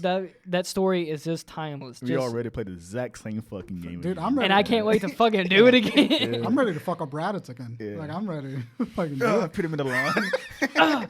Special beam cannon. Especially the freaking the iconicness of the fucking turning Super Saiyan, the Kamehameha. Dude, so Like, crazy. What kid hasn't tried to fucking turn Super Saiyan? Yeah, all still of us have. Me too. Sometimes I just do this, and I just see something. I think I don't have a deep voice because I used to go out and scream. 'Cause I was like, maybe if I try hard enough, it will happen. But like cheesy, I know. When I go to the gym, Goku's my inspiration. Dude, it goes fucking hard. Dude, I used to do that a lot when I want to get like gym motivated. I would watch just a couple of episodes of Dragon Ball Z. It's like, that's it. I need to get Yeah, jacked. yeah, I need yeah. to be I need my muscles power on my level. muscles. I gotta get stronger. He's stronger. Yeah, no, it's Because that was like also another interesting dynamic about like Dragon Ball Z, and like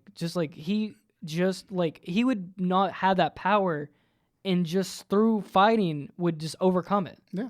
He would gain that power and function. The longer you fight, the more stronger you got. Just get better and better. And like the Master Roshi philosophy, like eat well, sleep well, play study well, Yeah. fight, like all of it. It's just like That's the Turtle Hermit way.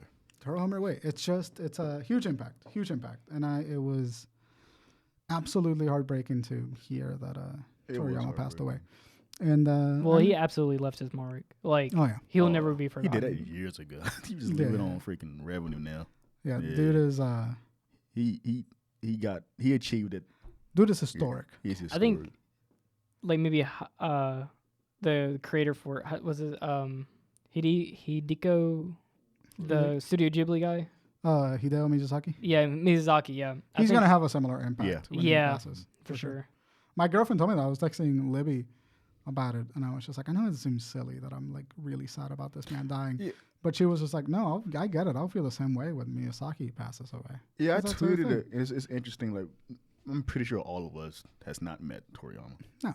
But the way we were tweeting, we was feeling is like we knew this guy for years. Yeah, We never met him, never heard his voice. he was like a distant grandfather. Yeah, in some weird He just way. came. Well- He gave grandfather gave you some gifts. Yeah, And Just walk watch away. it, but I mean, like you Yeah. really understand a person watching through their media, because that is Mm-hmm. true, like human expression through creativity like that, and people interpretate it, and it, like I think we did understand him. That was his essence. That was his It's being. calm when you do just. that's create why I it. love the optimism of it, because like Yeah. you could tell that even though like things got hard, he was always standing up. Really, I and mean, doing like it again. Dragon Ball meant the world to a lot of people. Yeah. Even though he didn't write that, but GT ending hits so Yeah. hard back then and even now. Yeah, I've seen people Yeah. posting it a lot. Yeah. It's like thank you. I was in high school tearing at that fucking ending because at the time Battle of Gods didn't come out. Mm-hmm. And this Yeah, is it just the was Oh, we final- went good like for you. years and years Yeah, and this is like the final Dragon Ball Z media Mm-hmm. outside the games. Then like Goku says, "See you again." Like when? You It come tears to my mind. eyes like Lisa from The Simpsons. fuck. When? Well, he finally became like master. Like that's what that robe, his robe in GT. That's like what that means. Like Yeah. he became where Master Roshi is now. Yeah, Then Battle Gods came out, and the fucking hype of that movie. dude, crazy. The like, never let destroy my world. And Dude, fucking- When I get chills right now, the moment that Goku mastered Ultra Instinct when fighting against Jiren, dude. hard. You know what's funny? That saying it like 6 years old, but it's super nostalgic for me. Yeah, it's Yeah. amazing. Yeah. Because it felt like watching him go Super Saiyan. Yeah. It felt like watching Gohan go Super Saiyan 2. It felt like the Spirit Bomb in the Yeah. Buu Saga. It was the next level, the next It- evolution. yeah. Well, I remember that literally broke normal internet. it No, did. not just break like Crunchyroll servers. It broke the normal internet. It did, So and the fun. way like people's, it's true. Like we were voting, we were like not voting, but like we were cheering for Goku. Like he was saving our Yeah. universe. There, well, if you guys remember, there was posters getting posted Like UFC online fights. of well, not like that too, but like just like the next like evolution of like I mean, his tra- back stand like that. Yeah, the transformation episode. They were advertising for an episode, for for a transformation, because that's how impactful Right. those things Yeah. were. When there's a new transformation, it is impactful. That is a monumental episode. it's one of the episodes. And there was fucking posters posted online. I remember because it was Goku's back. His Yeah. back, It which was is still those the are Street bad goals Fighter- every the day. Street I- Fighter pose. yeah, Akuma pose. Yeah. Akuma pose. But I mean, like that's insane. Of like that's how big that is. That's how big Dragon Ball is, and that's how that was being advertised Yeah. for a fucking episode. And granted, this is One all episode. 20-year-olds Yeah. just being 10-year-olds again. Dude, The same shit we saw back then, still getting hyped Yeah. for it, like it's like yesterday. so we're Like, gonna it was it's just fucking cool, Yeah. man. There's something really significant about it, and I'm very sad, and I am so happy that we got to like all of us got to share that. You All of us think? got to share. Do you guys think this is like this is it for Dragon Ball now? Like Oh, we're no. not gonna get any it'll more content, or- exist? that's something iffy with. The projects that he was working on are going to come out eventually, Yeah, and Toyotaro that's his apprentice in the manga. They Yeah. both write super manga. Toyotaro might pick it up. It's uncertain. I think it's going to keep living in some way or fashion. And Do you it'll think be we're good. gonna get like? I know we're getting Derma, but are we gonna? You think we're gonna get like? But that's not a continuation of Super. Are you guys think Super was the end of it? That's the last anime we're ever I gonna don't get, or you think? Toriyama clearly gave Toriyama his blessing. Yeah, That's why he's there. Toyotaro has notes on like Keys the to the projects that are kingdom. going. Yeah, Toyotaro is possibly going to take up the mantle yeah. for the rest of the. And I hope. Is it weird to say? Like, I hope people don't be too hard on him. Me too. It's like a Doctor Who regeneration, you know. Yeah, because he's not Toriyama clearly, Yeah. but Did he Toriyama do- sees something in him. Did he so- do Hero? Yeah, he helped do. Mhm. Well, the manga at least, not the movie. I don't think so. I can't This seems remember. like a But that was Toriyama's story though. okay. Yeah. Yeah. But his favorite character is Piccolo, by the way. Toyotaro's. No, Toriyama's. Toriyama's. Fuck yeah. Yeah. Well, okay. Yeah. Let's 2 questions, and then we need to wrap the show up. Who's your favorite character? Goku. Crocker, who's your favorite character? I have different timelines for like who was in my different character. Like it's Vegeta, Gohan, Goku. I can't. It's I don't hard want to to. pick, I yeah. genuinely don't want to say like I have a favorite character. Like everybody. I think I love Goku's a really nice answer for it because I do absolutely He's the love embodiment Goku. of that genre. Yeah. I think I have 2 answers. I think I have Goku, but I really love Gohan. Yeah. I really love every Trunks. Trunks is hard. Trunk, yeah, he's the bottom of Raw. Yeah, it's just fucking Yeah. fuck Mecha Frieza up. I Crazy. love. You have different versions of these characters. Like it's just a children version, adult version, teenage version. For There's love too that. many. There's so many good characters. For years though, Frieza has not only been my favorite Dragon Ball Z villain, but one of my favorite villains of all time too. Yeah. Like, I just love Frieza. He's great. Frieza was like a nightmare in his dreams. He just Yeah. made him real. That's shit crazy. That's Yeah. so funny. His new characters, I love Beerus.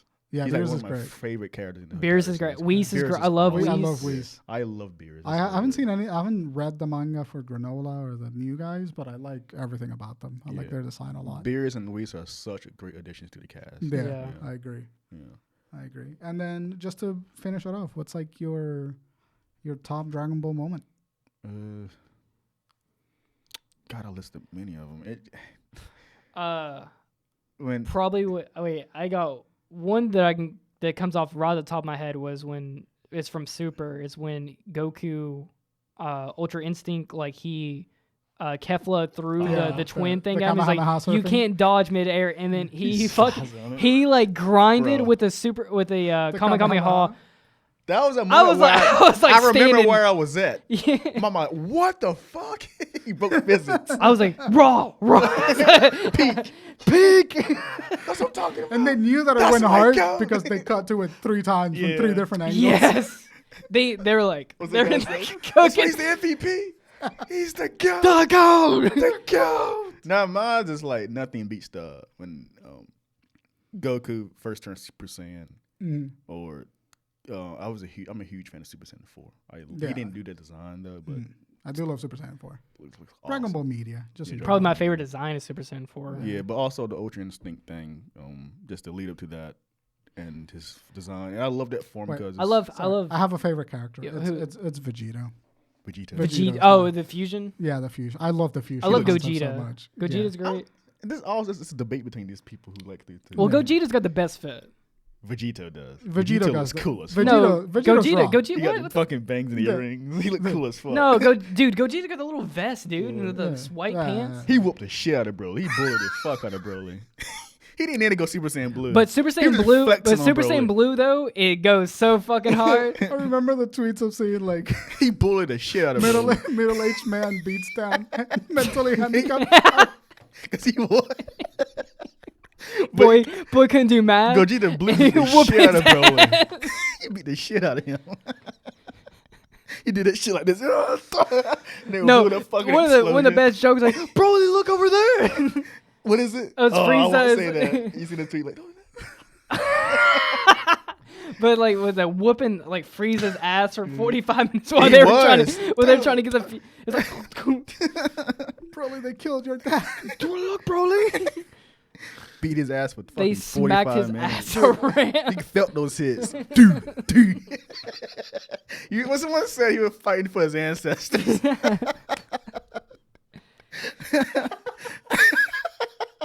Broly's probably one of the best, probably the best Dragon Ball Z movie. Which yeah, one? I agree. The Super Broly. I think it has the best writing of all. My two favorite Dragon Ball Z movies are my two the Broly movies, right? Broly and then fucking Super Broly. no, not Super Broly. Mm. Wait, it's just called Broly, right? Dragon Ball Super Dragon Ball Z Broly. It's Dragon Ball Super Broly. yeah. Dragon Ball Super Broly, and then Rebirth, which is also good, just Gogeta again. With Janemba. Yeah. Yeah, that's probably my favorite villain. My favorite Janemba. villain is design wise Cooler. Cooler looks cool as shit. Yeah. Which cooler? The first Cooler movie. Okay. That's my favorite. That was my favorite movie before DBS. Super Broly came out. Who's your favorite villain? Honestly, I think it's Cell. Cell. Yeah, I I mean, like you can't go I wrong. love Cell. I like Cell just because he's so like. His fit is fire though. The Like theme Cell's too. design is so crispy. We can talk about the soundtrack. Cell either, pulled man. up to Earth and said, "You motherfuckers gonna fight me in my Dude, stage." People also love Yeah. the fucking drawing of Cell in a jersey for some reason. People love that fucking design. The Cell Supreme is- Fit. Yeah, like the American soundtrack is like iconic too, Yeah. dude. Like Yeah, it's great. Vegeta's Hellbells theme. Like Everything's fucking- great. God. I know. We can what's talk your- about Dragon Ball. Yeah, for I a know. little What's bit. your favorite moment? I got two. The iconic Super Saiyan moment because that's always gonna be in top of the list. Yeah. Wait, I bet I can guess Yeah. the. It's also mine too. I bet is it father son coming? Yeah! out? Yes. Yes. Yeah, dude, the Father Son Kamehameha goes fucking. God, that crazy. one is so fucking know- good. He's like one-handed Kamehameha. In 2012, when Toonami came back for that one night, that's the episode they played.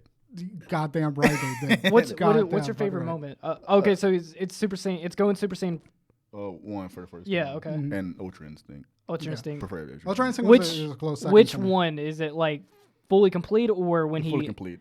Okay, fully Dude, when completed. he absorbed that spirit bomb, It's just a speech for beers because Ultra Instinct, not the Dragon, but it goes back to the original Dragon Ball roots of martial arts. You It's know, the accumulation of everything he learned. in one form. favorite. I know we can. All right, one more, and then we'll end it. favorite Vegeta speech. No. What favorite design? Favorite design. Who? What is Cooler. Cooler for me. cooler? Oh, well, what about form? My favorite form is It's Super Saiyan. One. Super Saiyan 2 is my favorite. Super Saiyan 2.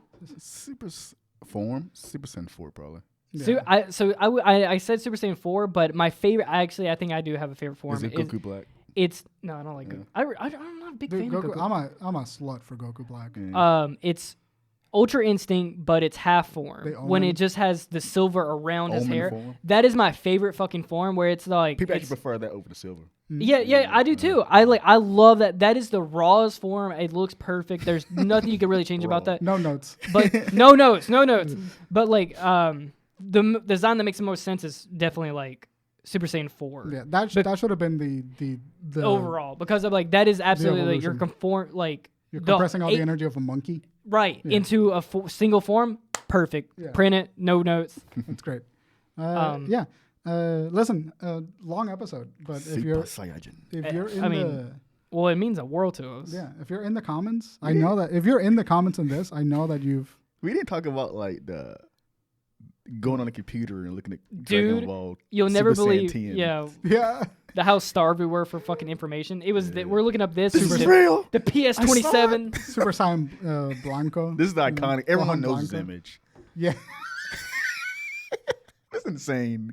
Well, this image is iconic. Like, It's fucking. you know what crazy. Super Saiyan Blanco is? Gohan Blanco. God, Goddamn you right, I deep know what into Gohan it. Blanco Yeah, I know what it is. I fell into the rabbit hole again 2 In years ago. fact, that became Beast. Yeah, that's the It came basis for full Beast. circle. Yeah. Yeah. I'm Wow. telling you, man, we're feeding into it. We're constantly feeding into it. Anyway, guys, thank you so much for being here. I know it's a long episode, but if you, That's a pride form. thank you so much for joining us. Listen, Toriyama meant a great deal to a lot of us. So Yeah. if you were a Dragon Ball fan, please comment your favorite moment and your favorite character in the series. And let's just honor Toriyama a little bit. Yeah. He Rest in was Power a- King. He was an absolute legend, a historic figure, and Damn, that's so Rest in Power King. yeah, the world is a little less. Well, he's in the other world. Yeah. Yeah, he's trained he's with not. King Kai. Yeah, he's just he's just up there. He's got trying a to get his papers work together now. Yeah. He got escorted through the snake pathway. Yeah. Yeah. He's taking a long walk now. Hopefully, we, like other people, get to experience the same thing that we did with that, because it's absolutely magical. Yeah. So thank you to everybody that watched. Thank you to everybody that made Dragon Ball the thing that it is, and thank you all for just. Thank you to his estate. Yeah, Thank you. Yeah, thank you for celebrating everything about him. On that note, we will see you all next week. Yeah. Links down in bio. Bye. Bye. Bye.